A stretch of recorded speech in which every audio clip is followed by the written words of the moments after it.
अमरोहा जिले के एक गांव बावनखेड़ी में एक परिवार रहा करता था। आज हम इसी परिवार की कहानी जानेंगे। इस परिवार के साथ जो कुछ हुआ उसे जानकर पूरा देश दहल उठा था और आगे चलकर ये केस इस देश के इतिहास में अपनी एक अलग ही जगह बनाने वाला था। तो दिल थाम कर कहानी सुनिएगा, क्योंकि इस चैनल पर इतनी भयावह कहानी आपने इससे पहले नहीं सुनी है। इस परिवार के मुखिया थे शौकत अली, जो कि एक कॉलेज में लेक्चरर थे। इनके अलावा परिवार में 8 लोग और थे। शौकत अली की पत्नी हाशमी, बड़ा बेटा अनीस, अनीस की पत्नी अंजुम, इनका 10 महीने का बेटा अर्श, एक बेटी शबनम, छोटा बेटा राशिद और एक भांजी राबिया। 8 लोगों का यह परिवार बहुत ही रसूखदार था। मुखिया सरकारी लेक्चरर थे, बड़ा बेटा कंपनी में इंजीनियर था, छोटा बेटा बीटेक कर चुका था और एक प्राइवेट जॉब कर रहा था। बेटी शबनम भी स्कूल में पढ़ाती थी। घर में किसी चीज़ की कमी नहीं थी और पूरे गांव में उस परिवार की बहुत इज्जत थी। लेकिन एक दिन उस परिवार के साथ कुछ ऐसा हुआ कि न केवल ये पूरा परिवार खत्म हो गया, बल्कि आसपास की लड़कियों ने अपने नाम बदलने शुरू कर दिए। घटना 14 अप्रैल 2008 की है, जब रात के करीब 2:15 पर उस परिवार की एक सदस्य शबनम ने रोना और चिल्लाना शुरू किया। आसपास के लोग तुरंत ही घर के नीचे आकर देखने लगे कि ऐसा क्या हो गया। जब लोगों ने घर के अंदर जाने के लिए मेन गेट को खोलने की कोशिश की तो देखा कि गेट अंदर से बंद है। उन्होंने शबनम को आवाज़ देकर दरवाज़ा खोलने को कहा। शबनम घर की पहली मंजिल पर थी। वो नीचे आई, दरवाज़ा खोला और सबको ऊपर लेकर गई। अगले ही पल सब घर की पहली मंजिल पर पहुंच जाते हैं। वहां का मंजर देखने से पहले तक तो लोगों को शबनम के चिल्लाने की वजह हल्की और मामूली लग रही थी, लेकिन मंजर देखने के बाद उन सब की सांसें हलक में अटक जाती है। सब लोग देखते हैं कि खून की नदियाँ बह रही है और अलग अलग कमरों में 1-2 नहीं बल्कि 7 लाशें पड़ी है। यानी शबनम के माँ बाप, दोनों भाई, भाभी, भांजी, भतीजा भी। वो भतीजा जो केवल 10 महीने का था, कातिल ने उसे भी नहीं छोड़ा था। शबनम रोते हुए लोगों को बता रही थी कि कुछ लोग लुटेरे के बेस में आए, उनके हाथों में कुल्हाड़ियाँ भी थी, उन्होंने सबको मारा और भाग गए। एक पड़ोसी ने पुलिस को कॉल करके वारदात के बारे में बताया। पुलिस थोड़ी ही देर में क्राइम सीन पर पहुंच जाती है। क्राइम सीन देखकर पुलिस की भी आंखें चढ़ जाती है। सभी लोगों को मारने का तरीका एक जैसा ही था, सिवाय उस 10 महीने के बच्चे के। सभी लाशें बेड पर सोने वाली पोजीशन में थी। उनकी चादरों में कोई सिलवटें नहीं थी। सभी के गले कटे हुए थे, जिससे उनकी मौत हुई होगी। पुलिस ने क्राइम सीन को सील कर दिया। मामला बहुत गंभीर था, इसलिए पुलिस ने अपने सीनियर्स को खबर दी। सूरज की पहली किरण पहुंचने से पहले ही शबनम के घर के बाहर जनसैलाब आ गया। शबनम का लगातार रो रो कर बुरा हाल था। उसे रोता देख लोगों की आंखों में भी आंसू आ गए। लोग कानून, पुलिस और सरकार के खिलाफ नारेबाजी करने लगे। मामला बहुत गंभीर था और लोगों में गुस्सा। जांच शुरू होने से पहले ही हसनपुर थाने के इंचार्ज को सस्पेंड कर दिया गया। उनकी गलती सिर्फ इतनी थी कि घटना के वक्त शायद वो सो रहे थे। ये केस तुरंत ही आरपी गुप्ता को दे दिया गया, जो कि अमरोहा थाने के एसएचओ थे, क्योंकि आरपी गुप्ता की छवि एक ईमानदार और तेज तर्रार पुलिस इंस्पेक्टर की थी। 15 अप्रैल की सुबह ही वो क्राइम सीन पर पहुंच गए और इन्वेस्टिगेशन शुरू की। जैसा कि मैंने पहले बताया था, सभी लाशें अपने अपने बेड पर पड़ी थी और सबके गले कटे हुए थे। साथ ही सभी की चादरें भी व्यवस्थित थी, यानी मरते वक्त उनमें से किसी ने विरोध नहीं किया। नहीं तो थोड़ी ही सही, लेकिन सिलवटें होती। खैर, उन्होंने लाशों को पोस्टमार्टम के लिए भेज दिया। उसके बाद शबनम से पूछताछ करने का फैसला किया। शबनम का पहले से ही रो रो कर बुरा हाल था। जाहिर सी बात है, उसकी जगह कोई भी होता तो उसकी हालत भी ऐसी ही होती, क्योंकि एक ही पल में पूरे परिवार को खोना सच में बड़ी बात होती है। लेकिन जैसे तैसे आरपी गुप्ता शबनम को शांत कराते हुए उससे पूछा तो शबनम ने बताया कि खाना खाने के बाद सब सोने चले गए थे। गर्मी बहुत थी, इसलिए वो सोने के लिए छत पर चली गई थी। आधी रात को कुछ लोग पीछे की दीवार से घर की पहली मंजिल पर पहुंचे और सभी को मारकर मेन गेट से भाग गए, और उनके पास कुल्हाड़ियाँ भी थी। इसके बाद पड़ोसियों से भी बयान लिया गया। पड़ोसियों ने बताया कि जब शबनम के रोने की आवाज़ सुनकर वो उसके घर गए, तब मेन गेट अंदर से बंद था और शबनम ने आकर खोला था। फिर वो उन्हें ऊपर लेकर गई थी और शबनम का बयान था कि हत्या के बाद वो लोग मेन गेट से भागे थे। तो आखिर वो कौन था जिसने कातिलों के भागने के बाद मेन गेट अंदर से बंद कर दिया था? इसके बाद पुलिस पीछे की दीवार के पास भी गई और देखा तो वहाँ कोई सीढ़ी नहीं थी और ना ही सीढ़ी लगाने के कोई निशान। बिना सीढ़ी के भी दीवार पर कोई नहीं चढ़ सकता था, क्योंकि दीवार करीब 14 फीट ऊंची थी। जांच आगे बढ़ती है और शबनम के बयान को फिर से एनालाइज किया जाता है। गर्मी लगने के कारण शबनम छत पर सोने गई थी। वैसे तो मार्च के महीने में रात को इतनी ज़्यादा गर्मी भी नहीं लगती, लेकिन फिर भी पंखे से काम चल जाता है। और शबनम के घर पर तो इन्वर्टर भी लगा था। इसके बाद पुलिस ने छत पर जाकर देखा तो छत पर कोई बिस्तर नहीं था। जांच आगे चल ही रही थी कि पोस्टमार्टम रिपोर्ट भी आ जाती है।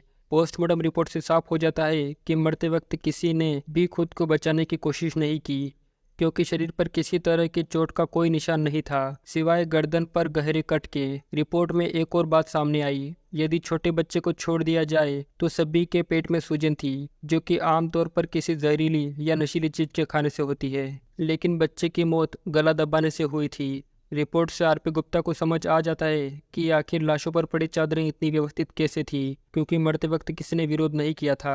आमतौर पर मरने वाला इंसान हर तरीके से बचने की कोशिश करता है। अगर कोई ऐसा करता तो उसकी चादर भी बिखरी हुई होती। सीधा सा जवाब था कि मरने से पहले सभी गहरी नींद में थे या फिर बेहोश। इसके बाद पुलिस को यह समझ नहीं आ रहा था कि अगर किसी ने मारने के लिए सभी को जहर दे ही दिया था तो उन लोगों ने घर में घुसने की रिस्क क्यों ली, और लूटपाट ही करनी थी तो घर से कोई भी चीज़ गायब क्यों नहीं हुई।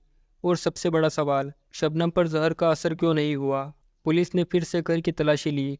इस बार खाली पिल्स बॉक्स भी मिल गया, जो कि जहरीली दवा का था। पुलिस जैसे जैसे अपनी इन्वेस्टिगेशन आगे बढ़ा रही थी, शबनम के बयान घटना की कड़ियों से आउट होते जा रहे थे। पुलिस को शबनम के बयान में ही कुछ गड़बड़ लगने लगती है। वैसे तो पुलिस चाहती थी कि शबनम से सख्ती से पूछताछ की जाए, लेकिन अभी वहाँ का माहौल ऐसा नहीं था। लोग पहले ही प्रशासन से नाराज थे। शबनम पर सख्ती दिखाना पुलिस की इमेज को और ख़राब कर सकता था। पुलिस सिवाय इंतजार के कुछ नहीं कर सकती थी। दूसरी तरफ दिन रात रोने के कारण शबनम की हालत बिगड़ गई। डॉक्टर को बुलाया गया। चेकअप करने के बाद डॉक्टर ने ऐसी खबर सुनाई जो कि आमतौर पर गुड न्यूज़ होती है, लेकिन किस्मत की मारी शबनम के लिए ये भी बैड न्यूज़ ही थी। दरअसल डॉक्टर ने बताया कि शबनम 2 महीने की प्रेग्नेंट है। जब प्रेगनेंसी वाली खबर पुलिस को हुई तो पुलिस के मन में और भी सवाल उठने लगे, और इस हत्याकांड की खबर राज्य की राजधानी तक पहुंच गई। जब ये खबर तत्कालीन मुख्यमंत्री मायावती तक पहुंची तो घटना के 3 दिन बाद उन्होंने शबनम को 5 लाख की आर्थिक मदद देने का विचार किया।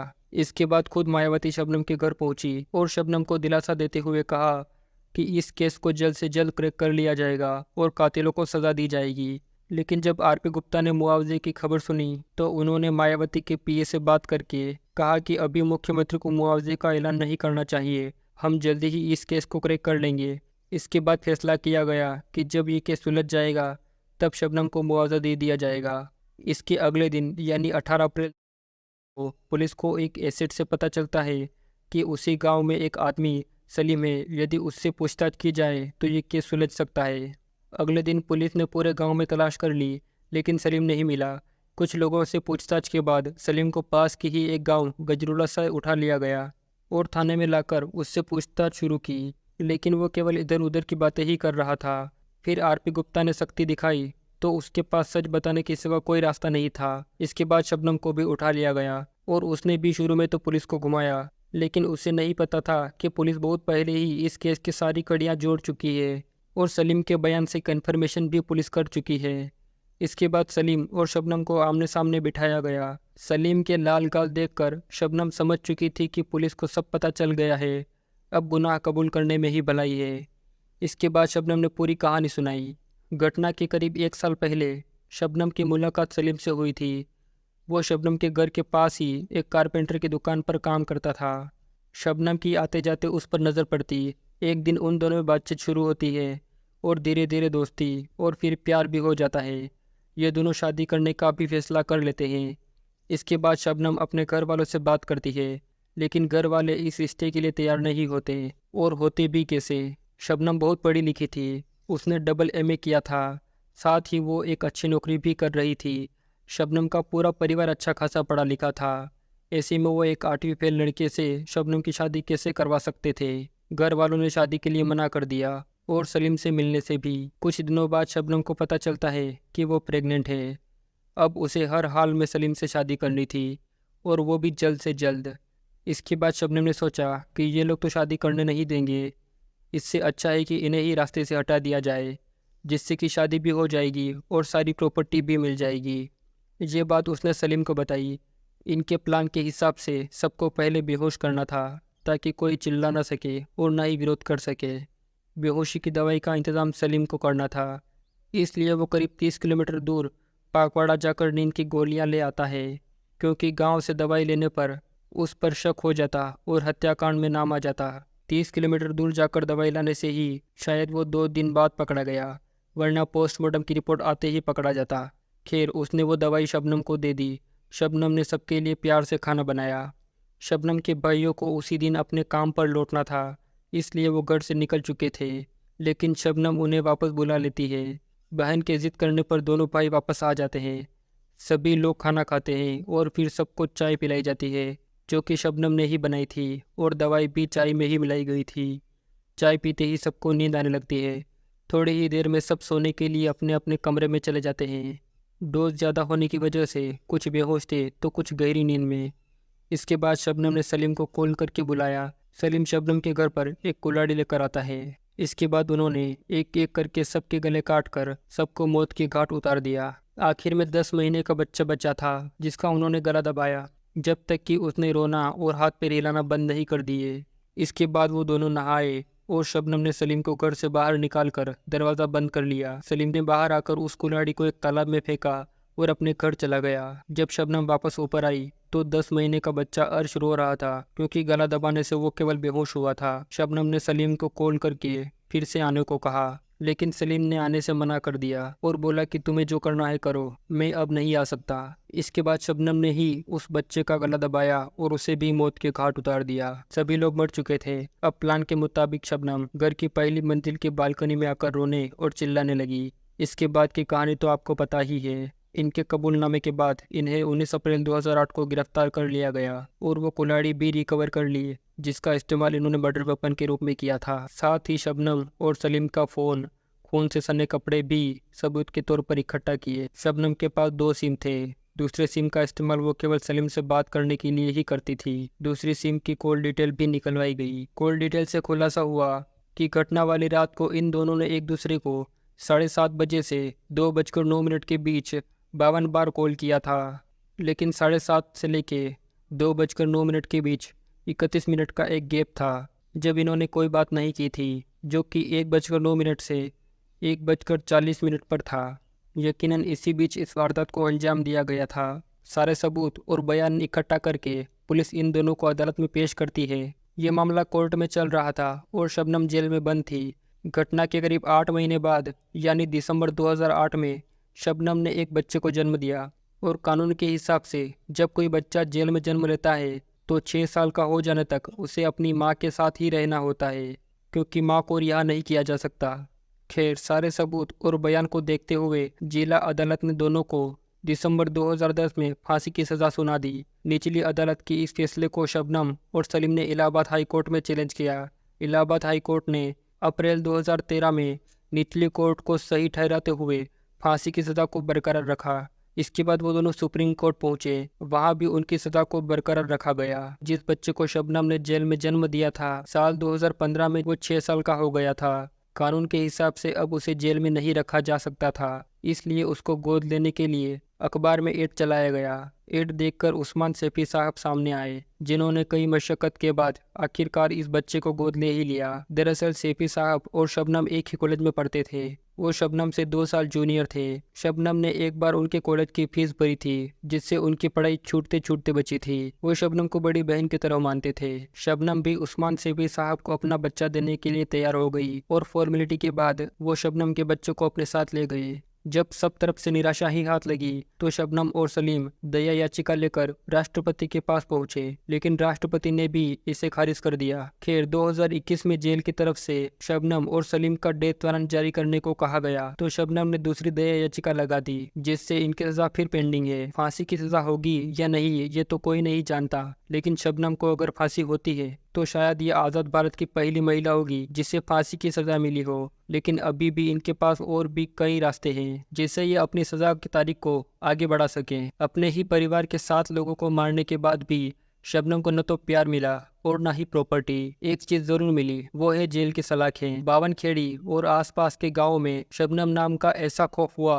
कि वहां के माँ बाप ने फिर कभी अपनी बेटी का नाम शबनम नहीं रखा, और जिसका नाम था उसने भी बदल कर कुछ और कर लिया। शबनम फिलहाल रामपुर के जेल में बंद है और सलीम प्रयागराज के नैनी सेंट्रल जेल में। वैसे आप कोर्ट के जज होते तो इन्हें क्या सजा देते? कमेंट करके ज़रूर बताएं। इस वीडियो को देखने के लिए धन्यवाद। मिलते हैं अगले वीडियो में, तब तक के लिए अलविदा।